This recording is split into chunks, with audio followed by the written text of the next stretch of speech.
Hello everyone, स्वागत है आप लोगों का एक बार फिर से। और आज की क्लास, जैसा कि आपको पता है कि हम पिछले 2 दिनों से मनी एंड बैंकिंग जो है वो करते जा रहे हैं। और आज जो है हम क्या देखने वाले हैं, मनी एंड बैंकिंग में ही हम आज क्या करेंगे,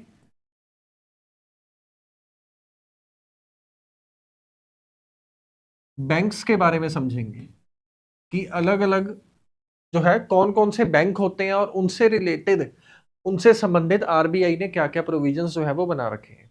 ठीक है। और कोशिश करेंगे कि ये याद करने की कोशिश करें। और इवन आपको ये भी दिखाया जाएगा इसमें कि यूपीएससी ने कौन कौन से क्वेश्चन जो है वो इसके ऊपर पूछे हैं। Clear on this. अब चलिए आगे समझते हैं। सबसे पहले अगर हम बैंक्स को जो है डिवाइड करना शुरू करें, ठीक है, तो बैंक्स को डिवाइड करना शुरू करें। बैंक क्या होते हैं वो आप लोगों ने समझ लिया था। अब अलग अलग बुक्स में इसकी अलग अलग बाइफरकेशन है, अलग अलग किताबों में इसकी अलग अलग बाइफरकेशन है। कुछ लोगों ने किसी चीज के ऊपर इसकी दो बाइफरकेशंस की हैं, किसी ने किस चीज के ऊपर। ठीक है, तो हम जो समझने जा रहे हैं वो आरबीआई के प्रोविजंस के बेसिस पे क्या बाइफरकेशन हो सकती है, तो उसको हम लोग देखने जा रहे हैं। ठीक है। सबसे पहले जो होता है वो होता है शेड्यूल कमर्शियल बैंक। उन्हीं, चलो नॉर्मली सबसे सिंपली समझो, शेड्यूल बैंक्स कौन से होते हैं और नॉन शेड्यूल बैंक्स कौन से होते हैं। ठीक है, तो अभी तक हमने कुछ नहीं देखा, बस ये बोला शेड्यूल बैंक्स और non schedule banks. Schedule banks जो है वो बैंक्स हैं जो कि आरबीआई की प्रोविजंस के नीचे, उसकी सुपरविजन के नीचे जो है वो आते हैं।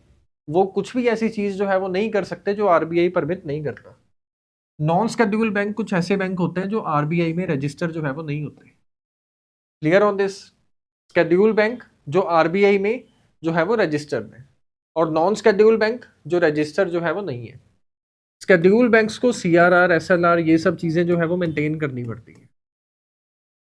लेकिन जो नॉन शेड्यूल बैंक है उनको सीआरआर, एसएलआर, ये सब चीजें जो है वो मेंटेन नहीं करनी पड़ती। Clear on this.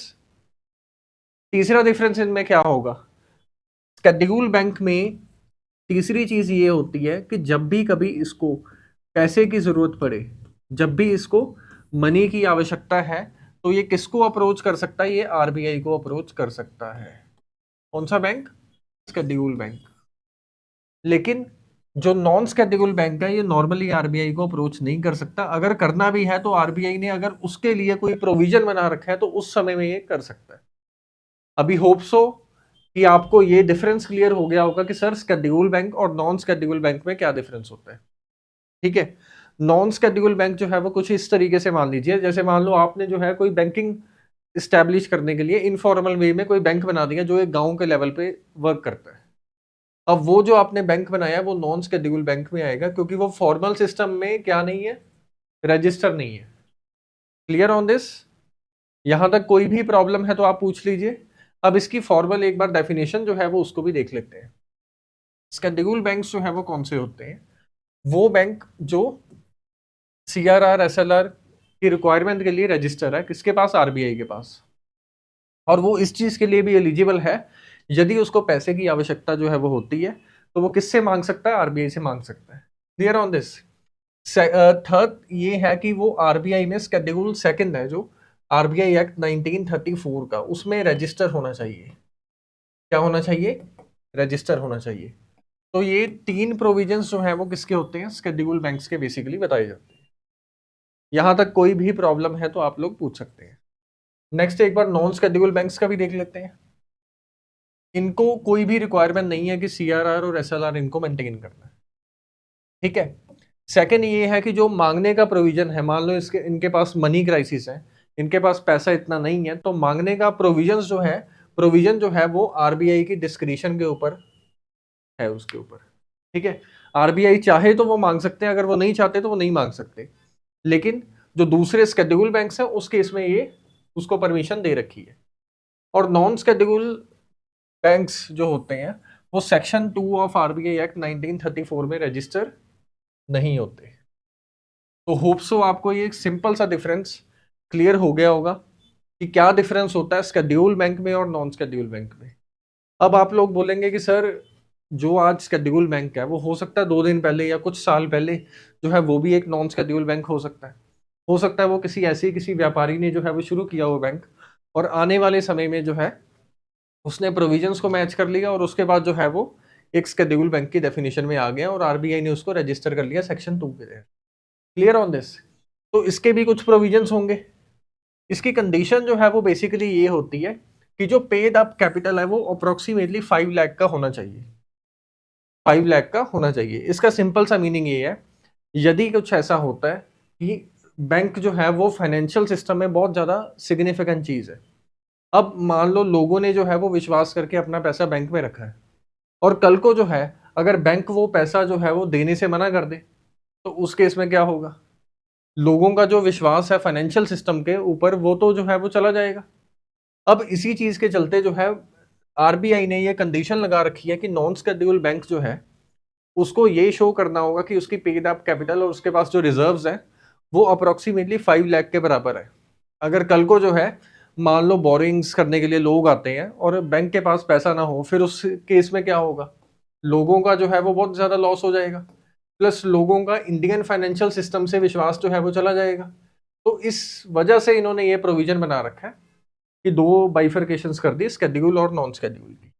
यहां तक समझ आ गया? अब नेक्स्ट आ गया इंडिकेटर। ये क्यों बनाया गया? इसको इसी वजह से बनाया गया क्योंकि बोरोअर्स जो है उनका जो विश्वास है वो भी फाइनेंशियल सिस्टम पे बना रहे। नेक्स्ट, अब हमने जो है अब तक क्या क्या देखा उसको एक बार दोबारा से देख लेते हैं। हमने देखा बैंक्स की जो दो कैटेगरीज हैं वो कौन कौन सी है, शेड्यूल और नॉन शेड्यूल। बिल्कुल ठीक। शेड्यूल में section second of RBI act 1934 के तहत वो रजिस्टर होगा, लेकिन नॉन शेड्यूल जो है वो रजिस्टर नहीं है। नॉन शेड्यूल को अगर शेड्यूल बनना है तो उस केस में क्या करना होगा उसको, उसके लिए भी कुछ प्रोविजंस जो है वो बनाए गए हैं। ठीक है, और इसको बनाने का मेजर रीजन जो है वो भी हम लोगों ने डिस्कस जो है वो कर लिया। अब बैंक्स जो है उनकी दो बाइफरकेशन होगी, कौन सी? शेड्यूल और नॉन शेड्यूल। ठीक है, इसमें याद रखने के लिए सिर्फ एक मेजर लाइन थी जो आपको याद रखनी है। इसको ऐसे ही बना लेते हैं, section second of RBI act 1934, इसमें ये रजिस्टर नहीं है। ये सिंपल सी डेफिनेशन आपको क्लियर होगी। ये रजिस्टर नहीं है इसके तहत, लेकिन ये जो है ये रजिस्टर है। अब शेड्यूल बैंक भी आगे दो पार्ट्स में डिवाइड होता है। ठीक है, एक होते हैं कॉमर्शियल बैंक, कौन से? कॉमर्शियल बैंक, और एक होते हैं cooperative bank. Clear on this? Schedule bank के दो बाइफरकेशंस होगी, कौन कौन सी? कॉमर्शियल बैंक और कोऑपरेटिव बैंक। ठीक है, सबसे पहले जो है वो ये डिस्कस करते हैं कि सर कोऑपरेटिव बैंक्स जो है वो क्या होते हैं और इनके बारे में। उसके बाद नेक्स्ट ये भी डिस्कस करेंगे कि जो कमर्शियल बैंक्स होते हैं इनकी आगे क्या क्या बाइफरकेशंस होती है और ये कितने पार्ट्स में इनको डिवाइड जो है वो किया जा सकता है। पहला जो होता है उसको बोलते हैं पब्लिक सेक्टर बैंक। कौन सा? Public sector bank. दूसरा जो होता है उसको बोलते हैं प्राइवेट सेक्टर बैंक। तीसरा वाला जो होता है उसको बोलते हैं फॉरेन बैंक। फोर्थ जो होता है उसको बोलते हैं डेवलपमेंट बैंक्स। ठीक है, तो ये डायग्राम क्लियर है आप सब लोगों को?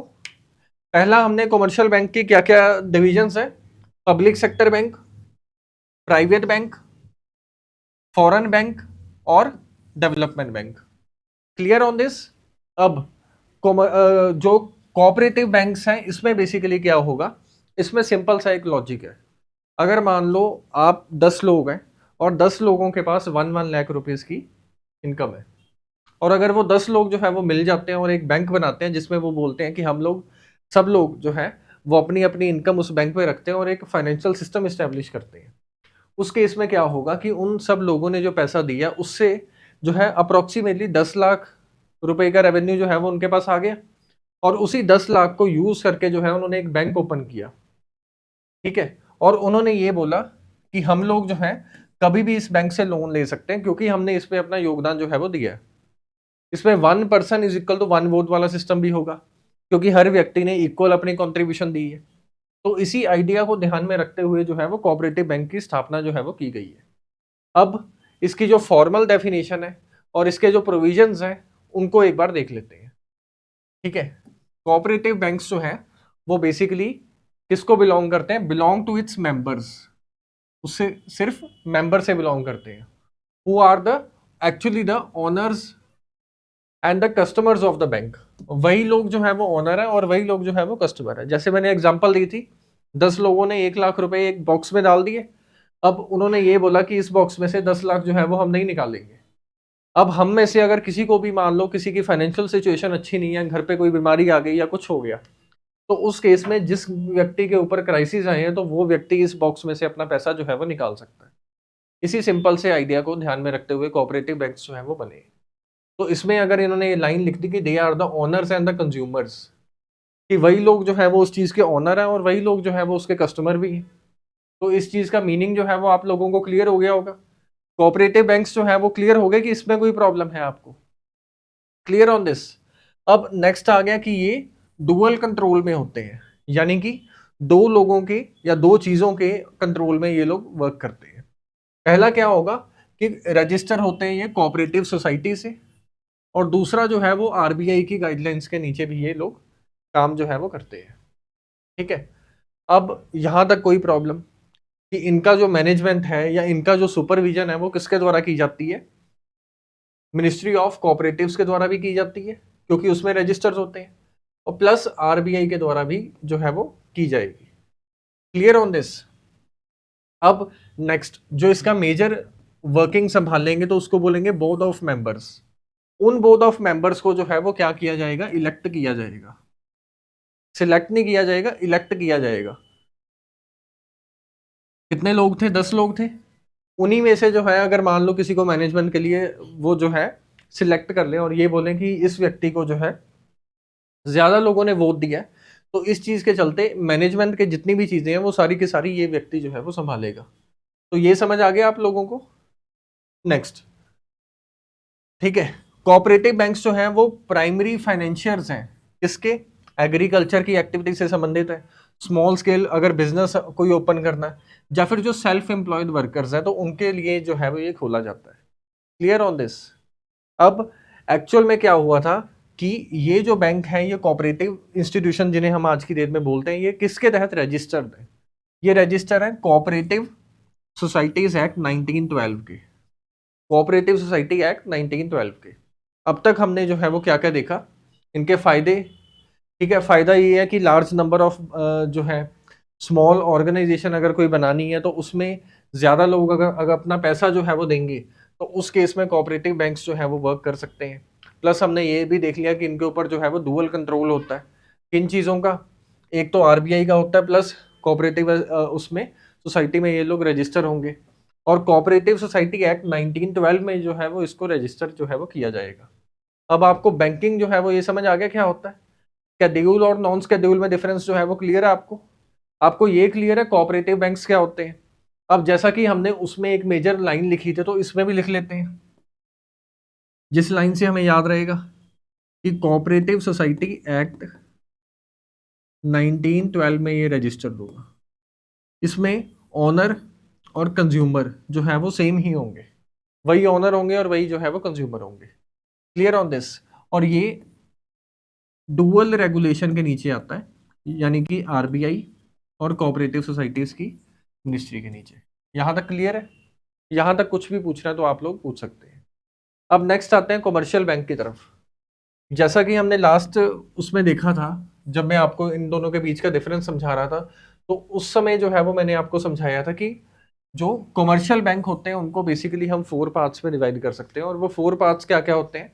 एक होते हैं public sector bank, private sector bank, foreign bank, और लास्ट वाले कौन से होते हैं? Development bank. अभी इनके प्रोविजंस को लेके या इनकी चीजों को लेके जो है वो जानते हैं कि क्या क्या प्रोविजंस जो है वो है। ठीक है, एक बार डायग्राम जो है वो दोबारा से बना देते हैं ताकि आप लोगों को भी क्लियर हो जाए, और उसके बाद जो है वो ये भी डिस्कस करेंगे कि एक्चुअल में कमर्शियल बैंक और कोऑपरेटिव बैंक में डिफरेंस क्या होता है। अब ये देखिए, ये मान लो कमर्शियल बैंक है। कमर्शियल बैंक के कौन कौन से पार्ट्स हैं?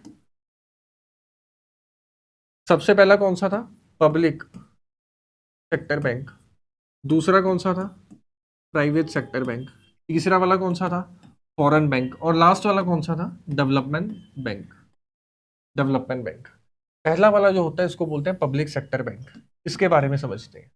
पब्लिक सेक्टर बैंक एक्चुअल में ये था कि जब सन 1990 की बात है, उस समय जो है 90% तक जितने भी बैंकिंग सिस्टम हुआ करता था वो कौन सा था? सारा का सारा पब्लिक था, यानी कि सरकार के द्वारा उसको कंट्रोल किया जाता था। जैसे जैसे इकोनॉमी में जो है वो पॉलिसीज का चेंज आया, जैसे जैसे इकोनॉमी जो है वो लिबरलाइजेशन, प्राइवेटाइजेशन और ग्लोबलाइजेशन की तरफ चलती गई, तो वैसे वैसे क्या होना शुरू हो गया, इन चीजों को जो है सरकार का जो रेगुलेशन है उसको कम कर दिया गया और बैंक को आगे फ्री किया गया, ताकि आप लोग जो है वो ज्यादा से ज्यादा लोन ले पाओ। ठीक है, तो कोई भी ऐसा बैंक, तो उस समय जो है पब्लिक सेक्टर बैंक ही ज्यादा हुआ करते थे, लेकिन इनकी over a period of time जो डोमिनेंस है वो कम होनी शुरू हो गई इकोनॉमी में। एसबीआई जो है वो एक पब्लिक सेक्टर बैंक है। Clear on this? लोगों का विश्वास जो है वो सरकार पे ज्यादा है, इसी वजह से ज्यादा लोग जो है वो किसी भी पब्लिक सेक्टर बैंक में पैसा रखना जो है वो ज्यादा प्रेफर करते हैं। लेकिन पब्लिक सेक्टर बैंक में कुछ प्रॉब्लम्स भी होती हैं। ठीक है, कुछ प्रॉब्लम्स भी देखने को मिलती हैं। अगर बेसिक डेफिनेशन देखें कि कौन सा बैंक है पब्लिक सेक्टर बैंक, कोई भी ऐसा बैंक जिसमें 51% या फिर इससे ज्यादा शेयर जो है वो सरकार का है, यानी कि 51% या उससे ज्यादा शेयर अगर सरकार का है किसी बैंक में, तो हम लोग बोल सकते हैं कि ये पब्लिक सेक्टर बैंक है। और लोगों का इसमें विश्वास क्यों ज्यादा होता है? इस वजह से ज्यादा होता है कि इसको 51% से ज्यादा सरकार होल्ड करती है, कोई प्राइवेट ऑर्गेनाइजेशन होल्ड नहीं करती। कल को जो है वो सरकार हमारा पैसा बिल्कुल वापस कर सकती है। तो यही एक रीजन होता है कि जो पब्लिक सेक्टर बैंक होता है वो ज्यादा लोगों को कवर कर लेता है होलिस्टिक वे में। आप भी एक बार सोचिए, आपके पास दो ऑप्शन है, एक है कि एसबीआई में अकाउंट ओपन करना है, एक है आईसीआईसीआई, एक्सिस या किसी और में करना है। इंडियन साइकोलॉजी में ज्यादातर जो है वो एसबीआई को ज्यादा प्रेफर करेंगे, कारण इसका ये है कि वो एक पब्लिक सेक्टर बैंक है। Clear on this? अब पब्लिक सेक्टर बैंक के अगर फायदे या नुकसान बोलने हो तो वो क्या होंगे? सबसे पहला फायदा ये होगा कि डायरेक्टली सरकार के जो है 51% शेयर है, यानी कि सरकार इसको होल्ड करती है। तो इसके चलते ये होगा कि यहाँ पे जो रेट ऑफ इंटरेस्ट आपको मिलेगा लोन के लिए वो कम होगा, यहाँ पे जो मिनिमम बैलेंस आपको अपने अकाउंट में रखना होता है वो भी कम होगा, प्लस यहाँ पे और भी बेनिफिट्स आपको मिलेंगे जो सरकार डायरेक्टली आपको देगी। लेकिन यहाँ पे प्रॉब्लम्स भी देखने को मिलती हैं। प्रॉब्लम्स ये देखने को मिलती हैं कि जो प्राइवेट सेक्टर बैंक होते हैं वो नंबर ऑफ स्कीम्स या नंबर ऑफ चीज़ें जो है वो आपको ज़्यादा देते हैं, तो उस केस में इतना जो है वो इसके द्वारा नहीं प्रोवाइड किया जाता। ठीक है, दूसरा ये है कि क्योंकि इसमें ब्यूरोक्रेसी वगैरह होती है, तो इसका जो सिस्टम है वो बहुत ज़्यादा कॉम्प्लेक्स होता है, और कई बार उस सिस्टम के चलते जो है वो बैंक के डिसीजन मेकिंग में भी समय जो है वो ज़्यादा लग जाता है, जो नॉर्मली किसी प्राइवेट सेक्टर बैंक में नहीं लगता। ठीक है, तो पब्लिक सेक्टर बैंक जो है वो होप सो आपको समझ आ गया होगा। बेसिक डेफिनेशन क्या है? कोई भी ऐसा बैंक जिसमें सरकार का 51% से ज्यादा जो है वो शेयर है। दूसरी चीज इसमें क्या है? एसबीआई इसकी एग्जांपल है। इसके फायदे और नुकसान वो हम लोगों ने डिस्कस कर लिए हैं। ठीक है, एक बार इसकी बेसिक डेफिनेशन को देख लेते हैं ताकि जो है हमें और ज्यादा अच्छे से वो क्लियर हो जाए। ठीक है, पब्लिक सेक्टर बैंक जो है वो कौन से होते हैं? These are the banks in which Government of India has a majority stake. सरकार का जो है वो इसमें ज्यादा स्टेक होगा। ठीक है, public sector bank are those in which government owns more than 50% of the stock. सरकार का अगर 50% से ज्यादा जो है वो शेयर है तो उसको बोलेंगे कि ये क्या है? पब्लिक सेक्टर बैंक है। The government regulate the financial guidelines for these bank. Most depositor believe that the money is safer in the public sector bank rather than the private sector. ठीक है, तो ये आपको क्लियर जो है वो हो गया होगा। ठीक है, यहाँ पे कोई भी प्रॉब्लम है तो आप लोग पूछ सकते हैं। अब इसके बेसिस पे यूपीएससी ने एक पीवाई क्यू भी पूछा था, उस पीवाई क्यू को भी डिस्कस करते हैं कि क्या पूछा गया था 2018 में। With reference to the government of public sector banking in India consider the following. ठीक है, पब्लिक सेक्टर बैंकिंग जो इंडिया में है उसके बारे में क्या क्या स्टेटमेंट्स जो है वो दी गई हैं उनको एक बार विचार करें। पहला, capital infusion into public sector bank by the government of India has steadily increased in the last decade। इनका कहने का ये मीनिंग है कि सरकार ने जो है वो पब्लिक सेक्टर बैंक पे पिछले 10 साल में जो है बहुत ज़्यादा पैसा जो है वो डाला है। तो क्या ये स्टेटमेंट सुनने में ही पता लग रहा है कि बहुत ज़्यादा वेग स्टेटमेंट है, तो इस वजह से ये सही हो सकती है? नहीं। ठीक है, मतलब 2007 के अराउंड से लेके 2018 तक सरकार ने जो है वो पब्लिक सेक्टर बैंक पे बहुत ज़्यादा पैसा जो है वो इंक्रीज हुआ है। सेकंड सेकंड क्या बोला है, the public sector bank in order the merger of association bank with the parent State Bank of India has been affected. ठीक है, कहते हैं अभी 2018 से पहले जो कुछ सरकारी बैंक हुआ करते थे, पब्लिक सेक्टर बैंक थे, वो over a period of time जो है वो सारे के सारे स्टेट बैंक के साथ ऑफ इंडिया के साथ मिल गए हैं। ठीक है, जैसे एक एग्जांपल देता हूं, पंजाब में जो है वो एक बैंक हुआ करता था जिसका नाम था स्टेट बैंक ऑफ पटियाला, और ये बाद में जाके मर्जर हो गया था तो ये एसबीआई में जाके मिल गया था। ठीक है, तो ये स्टेटमेंट जो है वो तो सही है। Okay, clear on this. और इस बेसिस पे देखें तो सेकंड स्टेटमेंट जो है वो सही हो जाती है। क्लियर है? ठीक है, अब एक एमसीक्यू जो है वो और पूछा गया था यूपीएससी के द्वारा सन 2019 में, इसको भी देखते हैं। The chairman of public sector bank are selected by, जो पब्लिक सेक्टर बैंक का चेयरमैन होता है वो किसके द्वारा सिलेक्ट किया जाता है? इस चीज को भी आगे चल के डिस्कस करेंगे, पर अभी तक ये याद रखिए कि जो पब्लिक सेक्टर बैंक का चेयरमैन होगा वो बीबीबी यानी कि बैंक बोर्ड ब्यूरो के द्वारा इस्टेब्लिश किया जाता है। ये एक ऐसी ऑर्गेनाइजेशन है जो अनबायस्ड तरीके से जो है किसी भी व्यक्ति को अपॉइंट करती है as a chairman of the public sector bank. ये याद रखिए, चेयरमैन जो है वो आरबीआई के द्वारा इस्टेब्लिश नहीं किया जाएगा, या मिनिस्ट्री ऑफ फाइनेंस के द्वारा या मैनेजमेंट के द्वारा नहीं किया जाएगा। ठीक है, किसके द्वारा किया जाएगा? बैंक बोर्ड ऑफ ब्यूरो के द्वारा। ठीक है, नेक्स्ट जो है, अभी तक हमने ये देख लिया कि पब्लिक सेक्टर बैंक जो है वो क्या होता है। अब नेक्स्ट अगला जो बैंक जिसके बारे में हम लोग डिस्कस करने जा रहे हैं उसका नाम है प्राइवेट बैंक। प्राइवेट बैंक क्या होता है? कोई भी ऐसा बैंक जिसमें मेजोरिटी ऑफ स्टेक जो है वो किसी प्राइवेट व्यक्ति का है। ठीक है, किसी पर्सन के नाम पे या सरकार के नाम पे नहीं है तो उसको बोलते हैं private sector bank. Number of facilities जो इस प्राइवेट सेक्टर बैंक के द्वारा दी जाती है वो ज्यादा होती है। एग्जाम्पल इसकी क्या होगी? इसकी एग्जाम्पल होगी axis bank, ICICI bank, yes bank. तो ये सब इसकी क्या है? एग्जाम्पल है। नेक्स्ट आते हैं फॉरेन बैंक। फॉरेन बैंक कोई भी ऐसा बैंक होगा जिसकी जो मेन ब्रांच है वो उस देश में है। जैसे मान लो American bank, American Express bank. अब ये अमेरिकन एक्सप्रेस बैंक जो है इसकी मेन ब्रांच जो है वो अमेरिका में है, लेकिन इसने अपनी एक ब्रांच जो है वो इंडिया में भी खोल रखी है। तो और इंडिया में जो है इसके कंज्यूमर्स हैं, चाहे वो लार्ज बेस नहीं है कंज्यूमर का, स्मॉल लेवल ऑफ कंज्यूमर है, लेकिन वो एग्जिस्ट करते हैं। तो इसको क्या बोलेंगे? फॉरेन बैंक बोलेंगे। फॉरेन बैंक क्या होता है समझ आ गया आपको? अब नेक्स्ट एक चीज और देखिए कि आरबीआई हर फॉरेन बैंक को जो है वो ये परमिशन नहीं देगा कि आप हमारे यहाँ पे आके जो है एक फॉरेन बैंक ओपन कर लो। तो कौन से ऐसे देश हैं जिनको आरबीआई परमिशन देता है, उसकी कंडीशंस क्या है? ठीक है, पहली कंडीशन जो है वो ये है कि हमारे जो इंडिया के बैंक है वो भी उस देश में उस देश के लोगों ने जो है और उस देश की सरकार ने जो है ये परमिशन दी होनी चाहिए कि हमारे देश के बैंक भी उस जगह पे खुल सकते हैं। तो ये पहली कंडीशन होती है कि अगर फॉरेन बैंक इंडिया में ओपन करना वो चाह रहे हैं। सेकंड ये होती है कि उसके लिए जो मैनेजमेंट है तो वो प्रॉपरली आपको ओपन करना होगा इंडिया में। ये नहीं कि आप किसी और बैंक के साथ मर्जर कर लो और उसके बाद उसको ओपन कर लो, वो एज एन डिफरेंट बैंक जो है वो एग्जिस्ट करेगा। Clear on this? और तीसरी चीज ये होती है कि आरबीआई द्वारा जो भी रेगुलेशंस बनाई जाएंगी जिनको बाकी बैंक भी फॉलो करते हैं, तो उन चीजों को भी जो फॉरेन बैंक है उसको फॉलो जो है वो करना होगा। Clear on this? अब ये समझ आ गया प्राइवेट बैंक कौन से होते हैं, पब्लिक बैंक कौन से होते हैं, और लास्ट हमने कौन सा डिस्कस किया? Foreign banks. और फॉरेन बैंक्स के बाद जो अगले बैंक्स आते हैं उनको बोलते हैं डेवलपमेंट बैंक्स। कौन से बैंक? Development bank.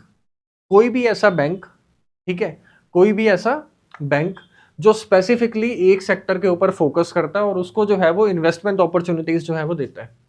जैसे मान लो एग्रीकल्चर से संबंधित है कुछ, और एग्रीकल्चर में कोई डेवलपमेंट बैंक है और वो एग्रीकल्चर के लिए कोई फार्मर उसके पास आता है तो उसको जो है वो इजीली लोन दे देता है। ठीक है, आप कोई स्मॉल स्केल बिजनेस होल्ड करते हो और उस स्मॉल स्केल बिजनेस के लिए आपको जो है वो पैसा चाहिए, कोई भी ऐसा बैंक जो आपको उस समय पैसा दे रहा है तो उसको बोलते हैं development bank. Clear on this? Hope so. Commercial bank की क्या टाइप्स होती हैं, कॉमर्शियल और कोऑपरेटिव बैंक्स कौन से होते हैं, ये आप लोगों को क्लियर जो है वो हो चुका होगा। अब ये जानते हैं कि कॉमर्शियल बैंक और कोऑपरेटिव बैंक्स में क्या डिफरेंस होता है। हमारा जो डायग्राम है वो आप लोगों को याद ही होगा। क्या डायग्राम था? Bank, schedule, non schedule. ठीक है, schedule bank, commercial bank, cooperative bank. Commercial bank आगे 4 टाइप्स, ये अभी हमने डिस्कस किया। इन दोनों चीजों का जो डिफरेंस है वो हम लोग डिस्कस कर रहे हैं। इन दोनों चीजों का डिफरेंस जो है वो हमने डिस्कस जो है वो कर लिया। पहली चीज क्या होगी, कॉमर्शियल बैंक और कोऑपरेटिव बैंक में क्या डिफरेंस होगा। पहली चीज है रेगुलेशन। पहली चीज क्या है, रेगुलेशन। रेगुलेशन में कॉमर्शियल बैंक को आरबीआई रेगुलेट करेगा और कोऑपरेटिव बैंक को आरबीआई प्लस नबार्ड और स्टेट, ये तीनों मिलके जो है वो इसको क्या करते हैं, रेगुलेट करते हैं। पहला डिफरेंस आपको क्लियर हो गया। अगर बाई चांस किसी एमसीक्यू में जो है उन्होंने सिर्फ जो है ये लिखा है कि cooperative bank are actually regulated by RBI, तो आप इस चीज को समझ जाइए कि वो जो है वो रॉन्ग है। दूसरी चीज ये होती है कि सीआरआर, एसएलआर और बेसल नॉर्म्स, बेसल नॉर्म्स के बारे में भी हम आने वाले लेक्चर्स में डिस्कस करेंगे, लेकिन सीआरआर एसएलआर को हम लोगों ने डिस्कस जो है वो कर रखा है। कॉमर्शियल बैंक को सीआरआर एसएलआर जो है वो मेंटेन करना है, ठीक। कोऑपरेटिव बैंक्स को भी मेंटेन करना है, लेकिन इसमें आरबीआई जो है वो एक फिक्स स्लैब रखेगा। वो स्लैब जो है वो उतनी नहीं होगी जितनी कॉमर्शियल बैंक के केस में होगी, ठीक है, क्योंकि कॉमर्शियल बैंक का बेस स्केल बहुत ज्यादा है, तो इस वजह से वो स्लैब रखी जाएगी इस केस में, ठीक है। नेक्स्ट आ गया पीएसएल नॉर्म्स। पीएसएल नॉर्म्स का मीनिंग ये होता है प्रायोरिटी सेक्टर लेंडिंग, कि सेक्टर्स को प्रायोरिटाइज करना। जैसे मान लो इंडिया में जो है वो एग्रीकल्चर पीछे चल रहा है और सरकार जो है वो ये चाहती है, या इस बार के बजट में हम लोगों ने ये डिस्कस किया है कि इस साल हमने जो है एग्रीकल्चर में इतना पैसा जो है वो लोगों को देना है, तो उसको बोलते हैं प्रायोरिटी सेक्टर लेंडिंग। उस केस में एक कमर्शियल बैंक जो है वो 40 से 75% तक करेगा। कितनी, 40 से 75% तक जितने भी लोन दिए जाएंगे वो किसी प्रायोरिटी सेक्टर को दिए जाएंगे जो सरकार के द्वारा निर्धारित होगा। लेकिन कोऑपरेटिव बैंक्स में ऐसा कुछ भी नहीं होता। अभी हमने देखा था कि इसमें मान लो 10 मेंबर हैं, वही लोग इसके ऑनर होते हैं और वही लोग इसके कंज्यूमर होते हैं। जिस किसी को भी नीड है तो म्यूचुअल अंडरस्टैंडिंग के साथ जो है वो उस व्यक्ति को जो है वो लोन मिल जाएगा। ये तीन डिफरेंस जो है वो आपको क्लियर हो गए कॉमर्शियल और कोऑपरेटिव में। Clear on this. नेक्स्ट, अगर एम की बात करें तो जो कॉमर्शियल बैंक है इसका जो मेजर एम है वो ये होता है कि प्रॉफिट कमाना है, पैसा कमाना है। लेकिन कोऑपरेटिव बैंक, कॉमर्शियल बैंक का मेन एम क्या है, प्रॉफिट। इसका है नो प्रॉफिट नो लॉस, ना कोई ज्यादा प्रॉफिट कमाना और ना ही कोई लॉस कमाना। नेक्स्ट आ गया वोटिंग पावर। वोटिंग पावर में ये होगा कि मान लो आप कोई बैंक जो है वो होल्ड करते हो, XYZ कोई भी बैंक का नाम है। अब उसमें जिस व्यक्ति ने अपने सबसे ज्यादा शेयर दिए होंगे उसकी जो वोटिंग पावर है वो सबसे ज्यादा होगी। इन case of commercial bank, commercial bank में जो वोटिंग पावर है वो किस बेसिस पे डिसाइड होगी, मेजोरिटी की शेयर होल्डिंग के बेसिस पे डिसाइड होगी। लेकिन जो कोऑपरेटिव बैंक है इसमें 1 person is equal to 1 vote वाला सिस्टम होगा। क्लियर ऑन दिस, यहां तक समझ आ गया। अब कॉमर्शियल बैंक से कौन बोरो कर सकता है, कौन पैसा जो है वो ले सकता है, कोई भी ले सकता है। लेकिन in case of cooperative banks only members can borrow, सिर्फ मेंबर्स ही जो है वो पैसा जो है वो ले सकते हैं। नेक्स्ट आ गया रजिस्ट्रेशन। कॉमर्शियल बैंक किस में रजिस्टर्ड होते हैं, बैंकिंग रेगुलेशन एक्ट 1949 में रजिस्टर्ड होते हैं। और ये हमने अभी डिस्कस किया था कि कोऑपरेटिव सोसाइटी एक्ट 1912 में रजिस्टर्ड है। ये डिफरेंस है जो किन दोनों चीजों में होता है, कॉमर्शियल बैंक और कोऑपरेटिव बैंक में। इसमें कोई भी प्रॉब्लम है तो आप देख लीजिए। और ये जो है वो सिग्निफिकेंट है, यूपीएससी में जो है इन्हीं चीजों को या इन्हीं प्रोविजंस को आगे रख के एक स्टेटमेंट बना दी जाती है और फिर एक एमसीक्यू पूछा जाता है। इवन आप पीवाईक्यूज भी ओपन करके देख लो, उसमें भी यही चीज जो है वो होगी, ठीक है। तो इसको हम लोगों ने डिस्कस जो है वो कर लिया। अब नेक्स्ट एक एक करके जो है और चीजों को देखते हैं कि प्राइवेट सेक्टर बैंक जो है वो क्या होता है, जिसको हमने अभी डिस्कस किया था। Private sector bank are the financial institution that are owned and operate by the private individuals, ठीक है, सरकार के नहीं बल्कि एक किसी और व्यक्ति के द्वारा, प्राइवेट इंडिविजुअल के द्वारा जो होल्ड किया जाए तो उसको बोलते हैं private sector bank. Clear on this. Next हमने देखा था फॉरेन बैंक क्या होता है। फॉरेन बैंक कोई भी ऐसा बैंक जिसका मेन जो ब्रांच है वो उसके पेरेंट नेशन में है, लेकिन उसकी एक और ब्रांच जो है वो इंडिया में ओपन की गई है और उसका एक स्मॉल सा जो है वो कंज्यूमर बेस है, तो उसको जो है वो फॉरेन बैंक के नाम से बताते हैं। Clear on this. अब आरबीआई के द्वारा जो है कुछ पॉलिसी बनाई गई होंगी फॉरेन बैंक को लेके। पहली चीज, पहली सिचुएशन कंडीशन जो है वो आरबीआई के द्वारा क्या रखी जाती है, रेसिप्रोकैलिटी। रेसिप्रोकैलिटी का मीनिंग ये है कि अगर हमने आपको कोऑपरेटिव बैंक खोलने के लिए, फॉरेन बैंक खोलने के लिए आपको परमिशन दी है, तो आपको भी अपने देश की परमिशन जो है वो देनी होगी। तो पहली चीज ये होती है, जिसको क्या बोलते हैं, रेसिप्रोकैलिटी। ठीक है, foreign bank are given near nation treatment in India only if their home country allow Indian bank to open there. ठीक है, अगर उनकी जो होम कंट्री है वो इंडियन बैंक को वहां ओपन होने की परमिशन देती है, तो हम भी उसको परमिशन जो है वो दे देंगे। पहली सिचुएशन जो है वो क्लियर होगी। Second, by single mode of presence. उनका जो मोड ऑफ प्रेजेंस है वो सिर्फ सिंगल होना चाहिए, और वो पूरे तरीके से उसी फॉरेन बैंक के द्वारा होल्ड होना चाहिए। ये नहीं होना चाहिए कि कोई बिजनेसमैन उसको होल्ड करता है या उसकी भी उसमें शेयरिंग है। तो ये फॉरेन बैंक के जो कंटेक्स्ट में प्रोविजन बनाए गए हैं वो ये कुछ इस तरीके से। Clear on this. नेक्स्ट आ गया डेवलपमेंट बैंक। ठीक है, डेवलपमेंट बैंक में जो पहला बैंक जिसको हम लोग डिस्कस करने जा रहे हैं, डेवलपमेंट बैंक की बेसिक डेफिनेशन आपको मैंने करवा दी है, जो ये होती है किसी स्पेसिफिक बिजनेस के ऊपर फोकस करके कोई बैंक खोला जाए। जैसे मान लो सिर्फ टीचिंग के लिए खोला जाए, किसी एमएसएमई के लिए खोला जाए, एग्रीकल्चर के लिए खोला जाए, तो उसको जो है वो डेवलपमेंट बैंक का नाम जो है वो दे दिया जाता है। पहले डेवलपमेंट बैंक की एग्जांपल जो है वो क्या है, आईएफसीआई। आईएफसीआई कब ओपन किया गया था, 1948 में ओपन ये किया गया था। ठीक है, और ये किस चीज को जो है वो ध्यान में रखते हुए ओपन किया गया डेवलपमेंट बैंक, ये लार्ज फाइनेंशियल इंस्टीट्यूशंस यानी कि लार्ज इंडस्ट्रीज जो इंडिया में वर्क करती हैं, तो उनको लोन देने में ये सक्षम है। Clear on this. नेक्स्ट कौन सा डेवलपमेंट बैंक है, NABARD, national bank for agriculture and rural development. उसके लिए जो है वो ओपन किया गया है। इस बैंक को 1982 में ओपन किया गया था। किसके द्वारा, बी शिवारम कमेटी ने इसकी रिकमेंडेशन दी थी, और उसकी रिकमेंडेशन देने के बाद इसको फिर 1982 में जाके स्टैब्लिश जो है वो किया गया था। और इसके लिए जो है वो एक एक्ट भी पास किया गया था जिसको बोलते हैं नबार्ड एक्ट 1981। इसकी जो हेडक्वार्टर्स है वो कहाँ पे लोकेटेड है, मुंबई में लोकेटेड है। ठीक है, और ये ऐसा फाइनेंशियल इंस्टीट्यूशन है जिसको सरकार जो है वो होल्ड करती है। प्लस ये भी है जो अदर स्मॉल इंस्टीट्यूशन है उसको भी ये गाइडलाइंस इशू करता है। क्या इशू करता है, नबार्ड। Clear on this. और ये किस चीज के लिए रिस्पॉन्सिबल है, एग्रीकल्चर में लोन्स वगैरह देने के लिए, रूरल डेवलपमेंट के लिए रिस्पॉन्सिबल है, स्मॉल इंडस्ट्रीज के लिए और कॉटेज इंडस्ट्रीज के लिए ये रिस्पॉन्सिबल है। Clear on this. इसमें भी प्रायोरिटी सेक्टर लैंडिंग जो है वो दी जाएगी, प्लस सेल्फ हेल्प ग्रुप्स को हेल्प जो है वो किया जाएगा। अगर फंक्शंस की बात करें, पहला फंक्शन जो है वो ये है कि ये इवेल्युएशन करता है प्रोजेक्ट की जो इसने लोन जो है वो दी है डेवलपमेंट के लिए। रेगुलेशन जो है कोऑपरेटिव बैंक्स की और रीजनल रूरल बैंक्स की वो इसके द्वारा ही की जाएगी, रेगुलेशन।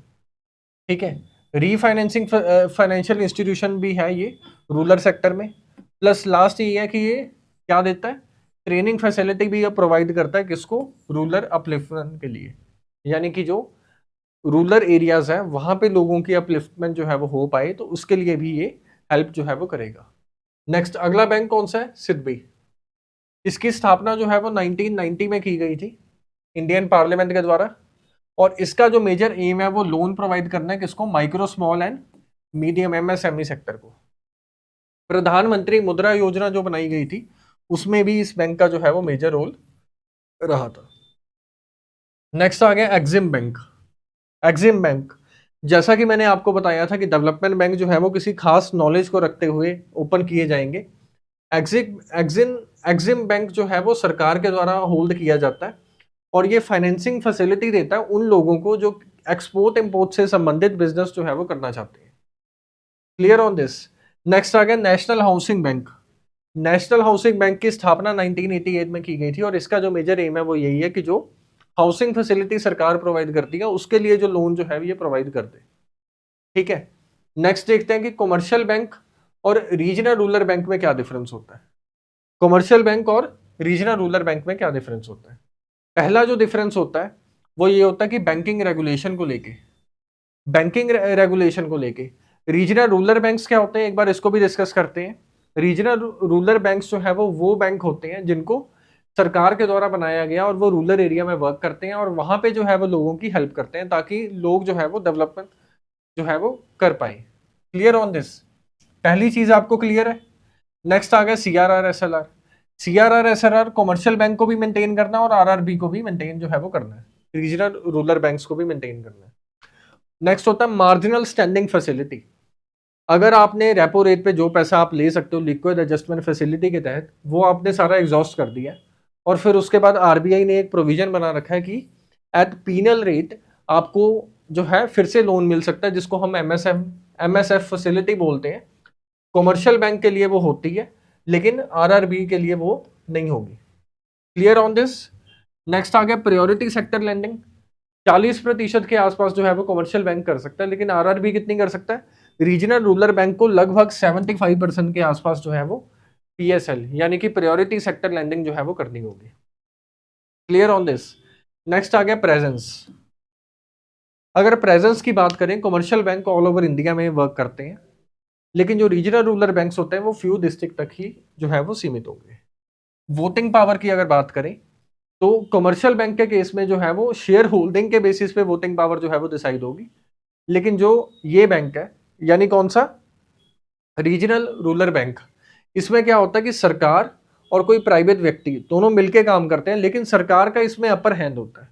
एग्जाम्पल देता हूं कि जैसे यूनियन और स्टेट स्पॉन्सर बैंक जो है उसकी वोटिंग पावर 51% के आसपास होती है, लेकिन जो प्राइवेट इंडिविजुअल उसको होल्ड कर रहा है उसकी जो वोटिंग पावर है वो 49% के आसपास ही जो है वो होगी।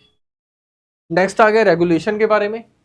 कॉमर्शियल बैंक को सबको पता कि आरबीआई के द्वारा रेगुलेट किया जाएगा, लेकिन जो रीजनल रूरल बैंक्स हैं उनकी रेगुलेशन के लिए आरबीआई प्लस नबार्ड होगा। अभी आप लोगों से एक और क्वेश्चन है मेरा। क्वेश्चन ये है कि कोऑपरेटिव बैंक किन लोगों के द्वारा रेगुलेट किए जाते हैं?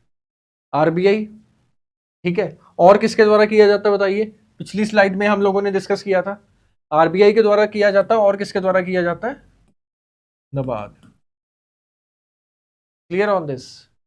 नेक्स्ट आ गया क्वेश्चन जो पूछा गया था कि which of the following grant direct credit assistance to rural household. कौन सी ऐसी 2 या 3 या 4 ऑर्गेनाइजेशंस हैं जो डायरेक्टली जो है वो लोगों को लोन देती है? कब पूछा गया था? 2013 में ये एमसीक्यू पूछा गया था। अब देखिए पहला क्या है, रीजनल रूरल बैंक्स देता है, ऑब्वियसली देता है। 75% हमने देखा था पीएसएल है, और डायरेक्टली लोगों को लोन देगा, तो पहला जो है वो तो हो गई, तो उसके चलते सेकंड ऑप्शन गया। नेक्स्ट नबार्ड, ये रेगुलेशन का काम ज्यादा करता है, लेकिन लोगों को फाइनेंसिंग फैसिलिटी और वो भी डायरेक्ट, वो ये नहीं करता। नेक्स्ट आ गया लैंड डेवलपमेंट बैंक। जैसा कि मैंने बोला था कि डेवलपमेंट बैंक कौन से होते हैं, जो स्पेसिफिकली एक सेक्टर को ध्यान में रखते हुए बनाए गए हैं। तो अगर ये जो है ये पूछा गया तो ये भी होगा, तो इसका आंसर क्या हो गया? Option 1 and 3। सेकंड ऑप्शन जो है वो नबार्ड तो चला गया था, तो इसका आंसर हुआ option C is the right answer. ठीक है, तो ये समझ आया, इजी था एमसीक्यू। इसमें कोई भी ऐसी चीज आपको लगेगी सर हमें समझ नहीं आई? अब नेक्स्ट ये जानते हैं कि पेमेंट बैंक और स्मॉल फाइनेंस बैंक जो है इनमें क्या डिफरेंस होता है। ये भी बेसिकली जो है वो डेवलपमेंट बैंक में ही आते हैं। ठीक है, बैंक में जो है वो नहीं आएंगे, या काइंड ऑफ जो है वो नॉन बैंकिंग फाइनेंशियल इंस्टीट्यूशंस है। दोनों में डिफरेंस क्या होता है इसको एक बार हम लोग देख लेते हैं। ठीक है, दोनों में क्या डिफरेंस होता है? सबसे पहला डिफरेंस जो है वो ये होता है कि डिमांड डिपॉजिट की अगर बात करें, ठीक है, डिमांड डिपॉजिट जो है वो पेमेंट बैंक में अप टू 1 लाख रुपीज तक हो सकते हैं। एक चीज सिंपल सी ध्यान में रखिए, अगर कोई भी पेमेंट बैंक जो है, अगर कोई भी पेमेंट बैंक जो है वो लगभग 5 साल के लिए अच्छे से काम करता है, तो उसको स्मॉल फाइनेंशियल बैंक बना दिया जाता है।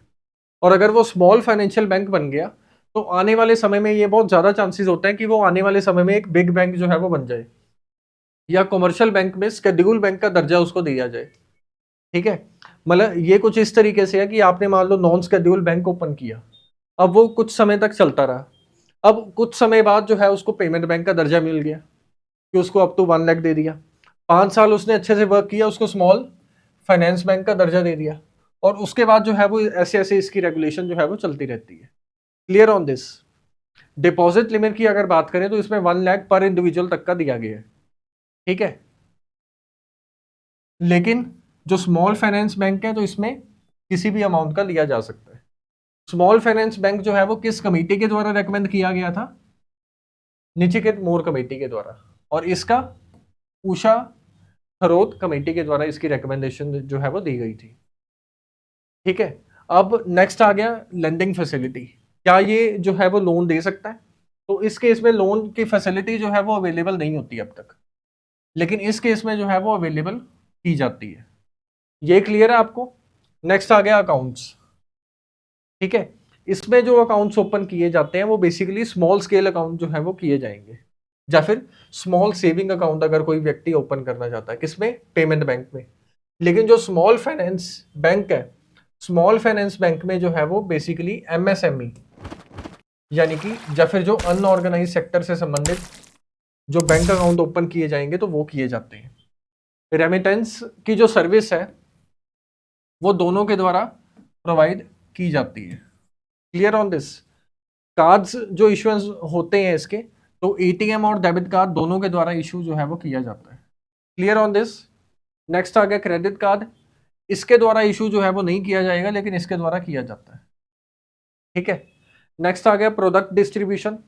इसमें जो है क्या क्या चीजें होती हैं? पेमेंट बैंक में वो म्यूचुअल फंड्स, अदर बेनिफिट जो है वो देता है, और सेम जो है वो फाइनेंशियल बैंक भी देता है।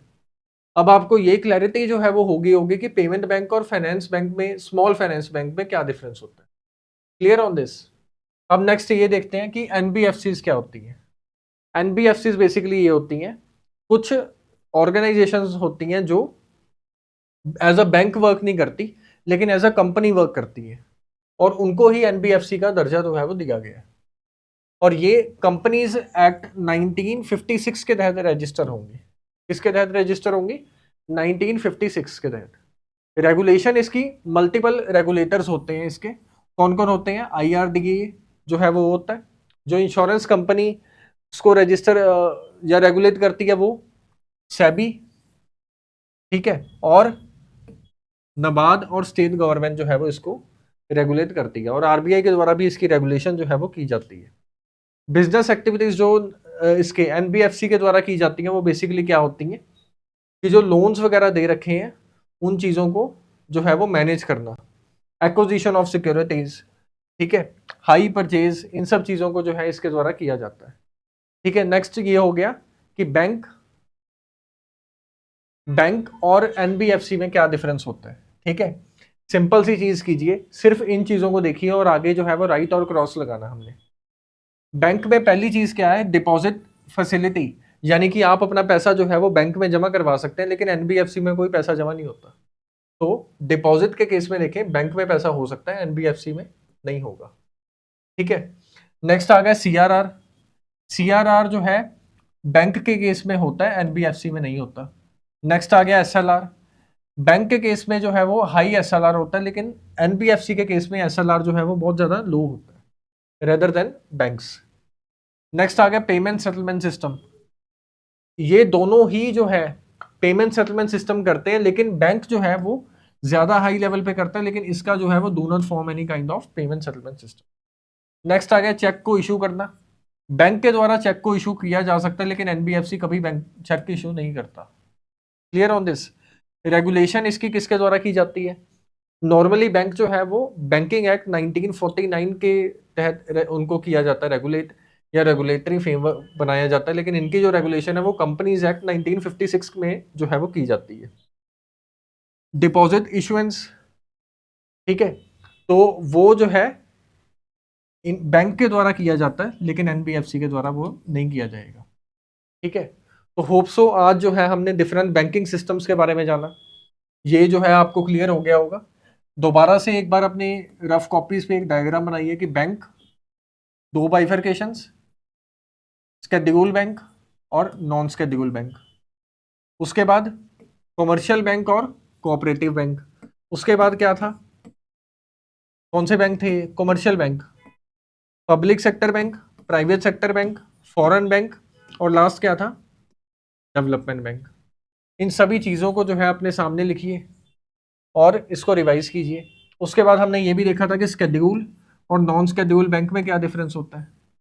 कमर्शियल और आरआरबी, रीजनल रूरल बैंक्स में क्या डिफरेंस होता है। कमर्शियल बैंक और कोऑपरेटिव बैंक में क्या डिफरेंस होता है। पेमेंट बैंक और स्मॉल पेमेंट बैंक और स्मॉल फाइनेंशियल बैंक्स में क्या डिफरेंस होता है, और लास्ट में हमने ये भी देखा था कि बैंक और एनबीएफसी में क्या डिफरेंस होता है। ठीक है, तो ये 5 डिफरेंस और ये डायग्राम इतना सफिशिएंट है आपके लिए, आप इन चीजों को रिवाइज कीजिए। ठीक है, और बाकी ज्यादा से ज्यादा इसको शेयर कीजिए, लाइक कीजिए और सब्सक्राइब कीजिए, ताकि ज्यादा से ज्यादा लोग जो है वो इसका फायदा उठा पाए। शुक्रिया।